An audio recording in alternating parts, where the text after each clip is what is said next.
오늘 말씀 본문 더 깊이 살펴보기 앞서서요, 질문 하나 드리고자 합니다. 여러분 혹시 영화나 소설 같은 미디엄을 좋아하시나요?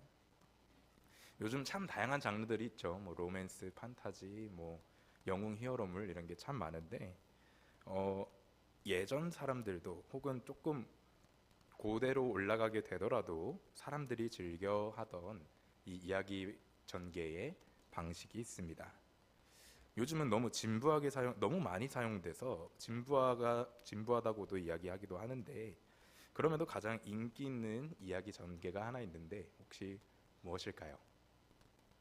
보통 우리는 대개 이야기들을 보면 기승전결이 있고 그 이야기가 대부분 권선징악으로 연결되는 것을 많이 볼 때가 있습니다. 다른 말로 하면 나쁜 사람은 작중에서 벌을 받고 선한 사람은 작중에서 잘 되는 걸 우리가 보기를 원한다는 거죠. 한편으로 이런 이야기 전개가 가장 인기 있는 이유 중에 하나는요, 우리가 현실에서 그런 모습을 자주 못 보기 때문일지도 모르겠다라는 생각을 했습니다. 우리가 마주하는 현실들에서는요, 좀 악한 사람들이, 나쁜 사람들이 조금의 권력을 가지고 선한 사람들을 억울하게 만들기도 하고요. 또 잘못한 거 하나 없이 선하게 살아가는 사람들의 인생이 옆에서 봤을 때 불쌍해 보이기도 합니다. 그럼에도 불구하고 그 선한 길을 살기로 선택하는 사람들의 이유를 물어보면 그것이 옳은 길이라고 믿기 때문이라는 이야기를 듣게 되죠.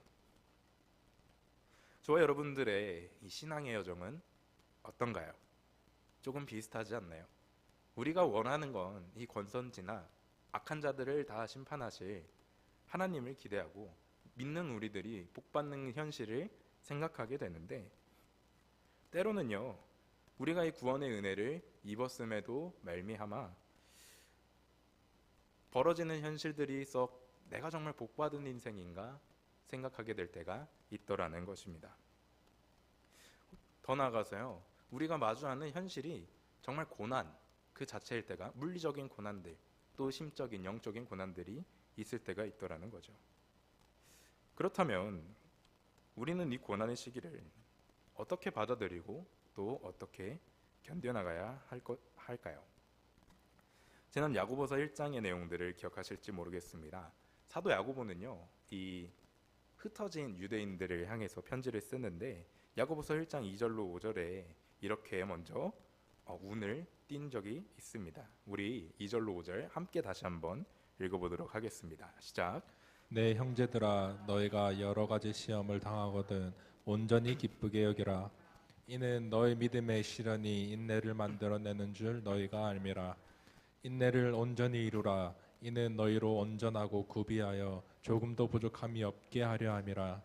너희 중에 누구든지 지혜가 부족하거든 모든 사람에게 후히 주시고 꾸짖지 아니하시는 하나님께 구하라. 그리하면 주시리라. 아멘. 사도 야고보는요, 시작부터 이 그리스도인들을 향해 이 말을 적으면서 그들이 고난 중에 있다는 것을 암시해 주었습니다. 그런데 그 고난의 이유가 분명하게 성도가 온전하게 됨에 있음을 알려주었죠. 이 야고보 시대 교인들이 고난받고 있는 거 사도 야고보가 너무나도 잘 알았어요.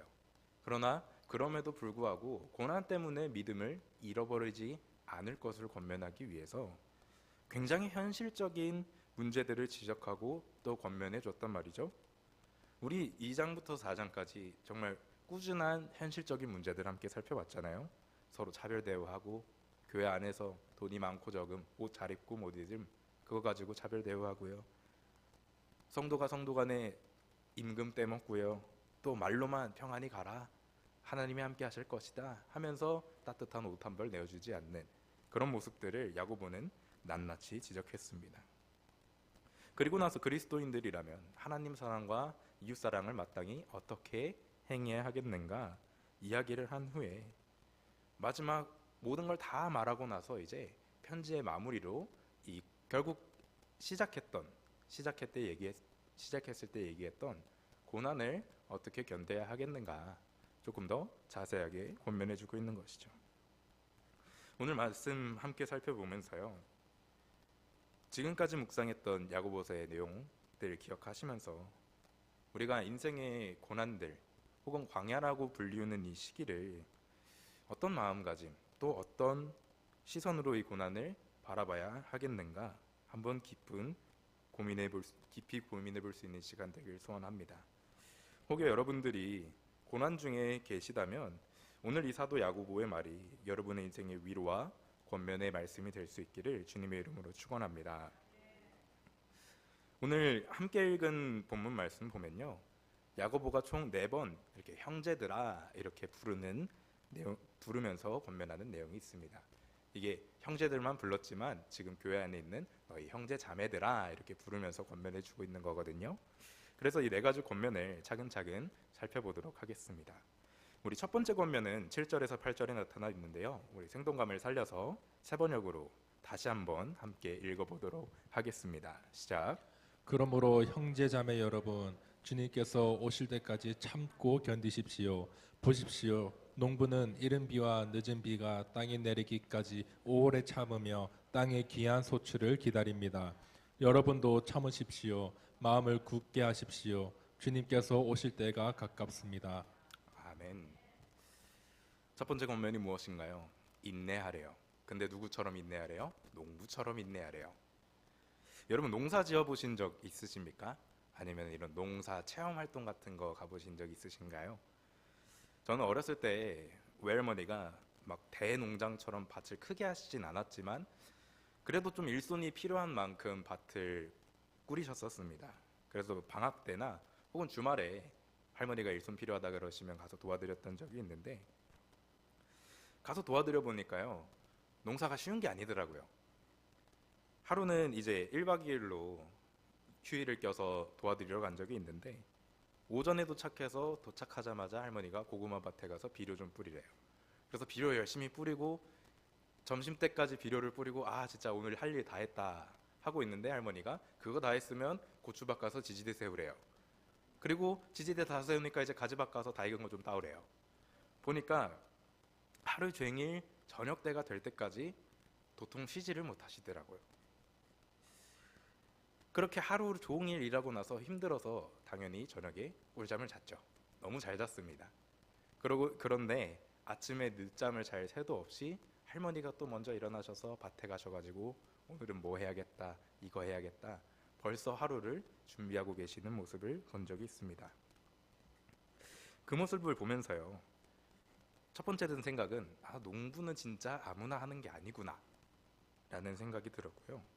또 하나는요, 농부는 진짜 부지런하지 않으면 정말 이 열매를 거둘 수가 없겠구나 생각이 들었습니다. 게으를 수가 없는 거죠. 여러분, 이렇게 수고하는 농부가 결국 가장 바라는 게 무엇이겠습니까? 씨를 뿌린 게 잘 자라서 열매를 맺는 거잖아요. 그런데 농부가 아무리 열심히 작물을 가꾼다고 해서 열매가 더 빨리 있게 할 수는 없어요. 그렇죠? 그리고 때에 따라 이 시기에 맞게 비가 오는 것을 보고 그 열매가 맺혀지기를 바랄 뿐인 것이죠. 인내로 본인이 할 수 있는 모든 걸 부지런하게 하나도 빼놓지 않고 하면서 그 결국에는 비가 좀 내렸으면, 열매가 잘 익었으면 바라는 마음이 있다는 것입니다. 고난의 시기를 보내는 그리스도인들의 마음이, 또 그리스도인들의 삶이 마치 이래야 한다는 것을 야고보가 이야기해주고 있는 것이죠. 우리가 종종 진짜 삶이 고될 때 이런 농담하곤 해요. 진짜 주님 내일 안 오시나? 삶이 너무 힘든데? 하는 농담을 하곤 합니다. 그런데 농부가 수확 시기를 앞당길 수 없듯이 사람이 예수님 다시 오실 시기를 앞당길 수 있는 방법은 어디에도 없습니다. 하나님이 정하신 때에 오시는 거예요. 그러나 우리가 농부처럼 믿고 기다려야 할 것은요, 하나님이 정하신 때에 예수님이 오셔서 악인들을 심판하실 거니까 그때까지 내 삶에 고난이 있더라도 그리스도인이라서 믿는 자라고 해서 인생에 불편함들이 생기더라도 열매 맺으실, 그 결국에 심판하실, 또 우리를 구원해 주실 예수님을 바라보며 나아가는 인내심이 있어야 한다는 것입니다. 먼저는 우리가 사도 야고보의 권면처럼 혹시 고난의 시기를 마주하고 계시다면 정말 인내하는 마음으로 나아갈 수 있는 저와 여러분들 되길 소망합니다. 이렇게 인내 가운데 하나님의 열매를 기다리면서 또 부지런히 우리의 해야 할 일을 해야 한다 권면한 야고보였습니다. 근데 이 인내함으로 나아가는 중에요. 이제 서로에게 하지 말 것을 하나 권면하는데요. 9절 말씀 제가 읽어드리겠습니다. 형제들아 서로 원망하지 말라. 그리하여야 심판을 면하리라. 보라 심판주가 문 밖에 서 계시니라. 아멘. 인내하는 와중에 고난을 받는 중에 하면 안 되는 거 분명하게 이야기해주고 있죠. 서로 원망하지 말아라. 근데 원망하지 말라는 말의 의미를 이 헬라 원어의 의미를 조금 더 깊게 살펴보면요. 내가 지금 받고 있는 이 고난, 내 삶의 어려움의 책임을 다른 사람에게 전가시키지 말라는 것입니다. 다른 이에게 투덜거리거나 또 너 때문에 내 인생이 이렇게 잘못됐다 그런 불평불만을 하지 말라는 것이죠. 그런데 고난의 시기에 우리가 불평하지 않는다는 게 사실 참 어렵습니다. 조금의 어려움이 있어도 우리는 하나님 왜요? 라는 질문을 하게 되고요. 더욱이 우리가 마주한 상황이 뭔가 내 잘못이 하나도 껴있는 것 같지 않을 때 우리는 더 이런 질문을 하게 됩니다. 그런데 우리가 이런 고난의 상황 가운데에서 결국 상황을 비판하고 또 서로에게 책임을 전가하면서 서로 가운데에 미움이 있게 된다면 사도 야고보서에서 쭉 권면했었던 이웃사랑의 실천을 실패하게 되는 것이죠. 만약에 지금 당장 내 닥친 고난 때문에 나 너무 힘들어, 너 때문에 이렇게 됐어, 너 때문이야 이렇게 서로에게 가시를 쏘게 된다면 그 또한도 결국 죄에 빠지는 길이 되는 것이고요. 하나님의 심판에서 벗어날 수 없게 된다는 것입니다. 그래서 이전 우리 사도 야고보의 말씀 보면서 말에 대한 이야기를 할 때요. 정말 이런 불평불만이 가득 차서 형제자매에게 쏘게 될 것 같을 때 차라리 하나님 앞에 기도하라는 말씀을 드린 적이 있습니다. 제가 다윗의 기도문 말씀드린 적이 있었죠. 저 원수들을 내 눈문 앞에서 사라지게 해주시고 저들의 부모님이 어떻게 되게 해주시고 저주에 가까운 기도들을 쏟아낸 다윗을 우리가 살펴본 적이 있습니다. 그럼에도 그 끝에 하나님이 심판하실 것을 믿는 신실하심을 고백한 다윗이었기 때문에 결국에는 그것을 그 사람에게 쏘아서 죄로 만들어내지 않았다는 것이죠. 때로는 우리가 억울한 고난에 빠지게 되었을 때 야고보의 가르침대로요. 인내하면서 서로를 원망하는 것이 아니라 정말 이 고난이 하나님 안에서 이루어질 복이 됨을 정말 영의 눈으로 바라볼 수 있는 저와 여러분들 되길 소망합니다. 그런데 이렇게 인내하는 중에도요. 때로는 우리 진짜 이런 고민할 때 있잖아요. 주님 언제 오시나? 나 좀 빨리 천국 데려가시지. 왜 이렇게 2000년이나 되는 시간 동안에 다시 안 오셔서 이 고난을 우리가 이 땅에서 받아야 하는가? 사실 현실적인 고민이 될 때가 있습니다. 그럴 때 우리 사도 베드로의 말을 기억할 수 있길 소망합니다. 우리 베드로후서 3장 8절로 10절 말씀 현대인의 성경으로 함께 읽어보도록 하겠습니다. 시작. 사랑하는 여러분, 주님에게는 하루가 천년 같고 천년이 하루와 같다는 사실을 잊지 마십시오. 주님은 어떤 사람들이 생각하듯이 약속을 지키는 데 더디신 분이 아니라 여러분에게 오래 참으셔서 아무도 멸망하지 않고 모두 회개하게 되기를 바라십니다. 그러나 주님의 날은 도둑같이 갑자기 올 것입니다. 그날에는 하늘이 큰 소리를 내며 사라지고 천체는 불에 타서 녹아버릴 것이며 땅과 거기에 있는 모든 것이 타서 없어질 것입니다. 아멘. 그 당시 사람들도요, 여러분, 예수님 이제 승천하시고 한 20년, 30년 밖에 안 된 사람들도요, 예수님 금방 다시 오신다 그러지 않았냐? 왜 안 오시냐? 이런 불만이 있었던 것 같아요. 그래서 사도 베드로가 이렇게 이야기하는 겁니다. 하나님이 약속을 안 지키시는 게 아니라 이렇게 예수님 다시 오실 예수님의 때를 뒤로 미루시면서 오히려 사람들에게 자비를 베풀고 계시다는 거예요. 저는 이 말씀이요, 우리 때로 고민할 때 주님 언제 오시나, 내일 좀 오셨으면 좋겠다 라는 고민이 들 때요, 우리 가운데 이런 권면으로 다가오길 원합니다. 그래, 주님이 오늘 당장 오시지 않는 이유는 지금이라도 가서 잃어버린 영혼 하나 더 구하라는 말씀이겠구나, 이 권면으로 받아들일 수 있길 소망합니다. 하나님의 이 자비로우신 마음이요, 우리 가운데에 있게 되었을 때 우리의 인생이 고난길일지라도 하나님의 뜻을 마음으로 품었기 때문에 그 길이 기쁨으로 갈 수 있게 되는 줄 믿습니다. 나를 억울하게 만드는 이들의요 심판은요 하나님께 맡겨드리고요, 예수님의 마음 받아서, 하나님 아버지의 자비로운 마음 받아서 심판을 늦추시기까지 그들을 사랑하시는 하나님의 마음을 우리가 따를 수 있는 믿음이 있을 수 있길 소망합니다. 그 가운데 인내는 하나님께서 도와주실 것입니다. 우리 본문 10절로 11절 제가 읽어드리도록 하겠습니다. 형제들아, 주의 이름으로 말한 선지자들을 고난과 오래 참음의 본으로 삼으라. 보라, 인내하는 자를 우리가 복되다 하나니 너희가 욥의 인내를 들었고 주께서 주신 결말을 보았거니와 주는 가장 자비하시고 긍휼히 여기시는 이시니라. 아멘. 여러분, 각자의 신앙의 롤 모델이 있으실 줄 믿습니다. 이 당시 고난의 시기를 보내는 이 그리스도인들을 권면하기 위해서요, 야고보는 이제 구체적으로 누구를 본삼으며 어떤 마음가짐을 가져야 할지 이야기해 줍니다. 당시 주의 이름으로 말한 선지자라고 이야기했을 때요, 이 유대인들에게 대표적이었던 선지자들 생각하시면 좋을 것 같아요. 엘리야, 엘리사, 예레미야, 이사야, 다니엘 등등 있겠죠. 그런데 우리가 그들이 참 복된 선지자들이었고 위대한 선지자들이었다고 이야기하지만 그들의 삶을 살펴본다면 그들의 삶 가운데도 분명한 고난이 있었음을 알 수 있습니다.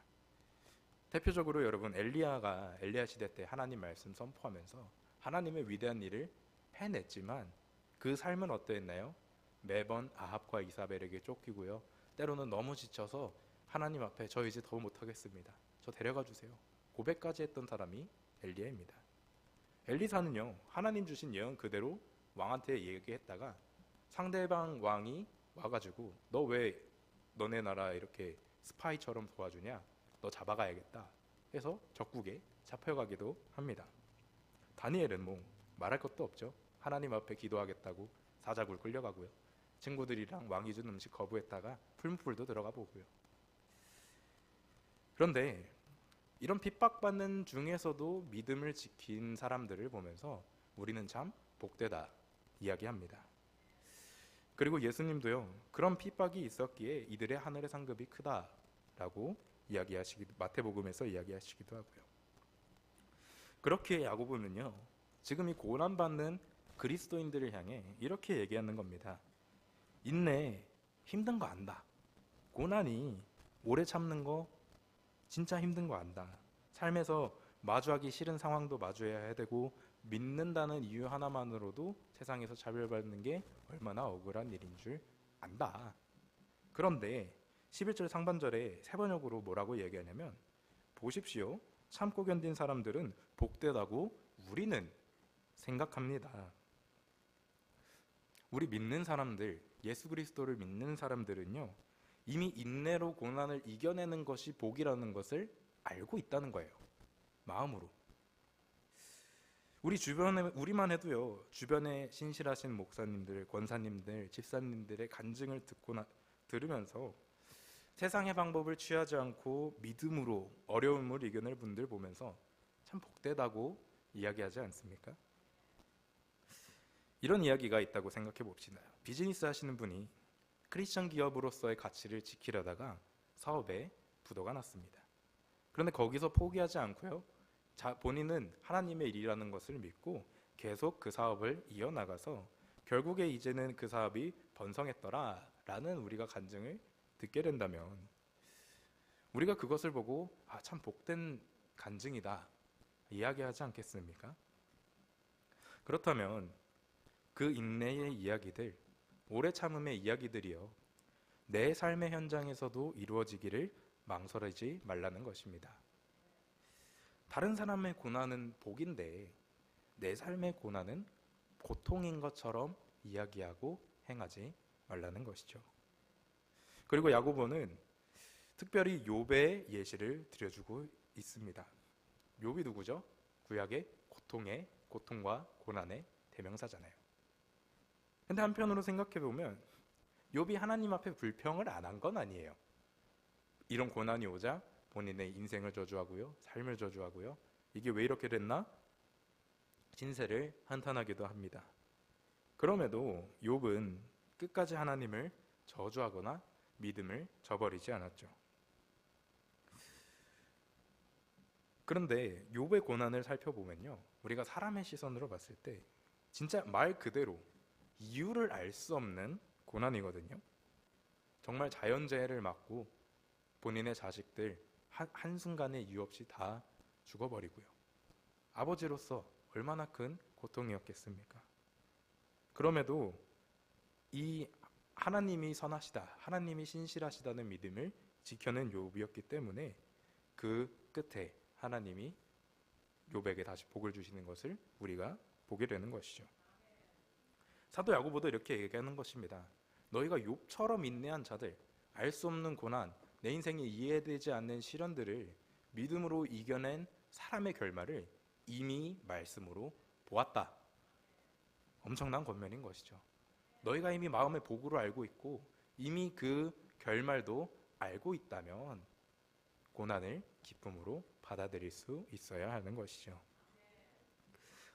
저와 여러분은 고난을 복이라고 여기면서도 다른 사람의 인생에 고난이 있을 때 힘내세요, 고난은 축복의 다른 이름입니다 라고 권면을 하면서도 내 삶에 고난이 있을 때는 하나님 왜 그러세요? 원망을 하고 계신 모습이 있지는 않으신가요? 우리가 이미 마음에 이 고난이 복인 것을 알듯이 내 삶의 고난이 순간이 찾아왔을 때에도 이것을 복이라고 여길 수 있는 믿음이 있을 수 있기를 소망합니다. 그리고 이어지는 야고보의 마지막 권면입니다. 우리 세번역 말씀 12절 말씀 세번역으로 함께 읽도록 하겠습니다. 시작. 나의 형제자매 여러분, 무엇보다도 맹세하지 마십시오. 하늘이나 땅이나 그 밖에 무엇을 두고도 맹세하지 마십시오. 다만 예해야 할 경우에는 오직 예라고만 하고 아니요 해야 할 경우에는 오직 아니요라고만 하십시오. 그렇게 해야 여러분은 심판을 받지 않을 것입니다. 아멘. 이 성도들을 향한 마지막 권면에서 야고보는 왜 갑자기 뜬금없이 맹세의 이야기를 하고 있는 것일까요? 여러분, 누가 나 진짜 이거 맹세코 얘기하는데 이야기하면요, 우리가 되게 그 말을 저 사람 지금 진심이구나 느낄 때가 있습니다. 그런데 만약에 그 맹세가 너무 자주 있다면 어떨 것 같으신가요? 그리고 잘 지켜지지 않는다면, 내가 하늘의 맹세코 이야기하는데 이 고난은 하나님에게로부터 온 게 아니야 이렇게 이야기하는 사람이라거나, 혹은 특정 상황을 모면하기 위해서 내가 맹세코 얘기하는데 나 이거 안 했어, 이거 나 아니야 라고 이야기했는데 그 사람이 한 걸로 밝혀진다면 그 사람에 대한 진정성과 신뢰도가 무너져 내리겠죠. 야고보 시대 그리스도인들이요, 이 맹세를 너무 허투루 남발했다고 합니다. 그래서 서로의 실수를 지적하기 위해서 내가 맹세코 얘기하는데 이거 너 실수다, 혹은요 자기의 잘못을 가리기 위해서 이 맹세를 했다는 것이죠. 그러다 보니 먼저는요, 하나님 앞에서 죄를 지은 것이고요, 하나님의 이름으로 맹세했을 거니까요. 더 나아가서 형제자매들 사이에 신뢰가 깨져가고 있었더라는 것입니다. 그래서 오히려 맹세를 너무 남발해서 맹세를 하지 않으면 말의 진정성이 없어져 버리는 상황이 발생하게 된 것이죠. 평소에 그래서 야고보에 예할 때 예하고 아니오할 때 아니오하라는 이 말이 너무 본인의 말이 권위 있으려고 허투루 맹세하지 말고 그냥 본인이 생각하기에 평소에 행실이 진정성이 있다면 예 했을 때 사람들이 예로 받아들일 것이고 아니요 했을 때 아니요로 받아들일 것이다. 삶에서 진정성을 쌓으라는 이야기인 거죠. 우리도 내 말이 혹은 내 주장이 힘이 있으려면 자꾸 다른 누군가의 말을 빌려올 때가 많습니다.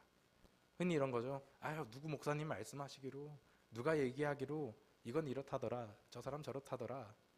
내 주장을 내세울 때가 있습니다.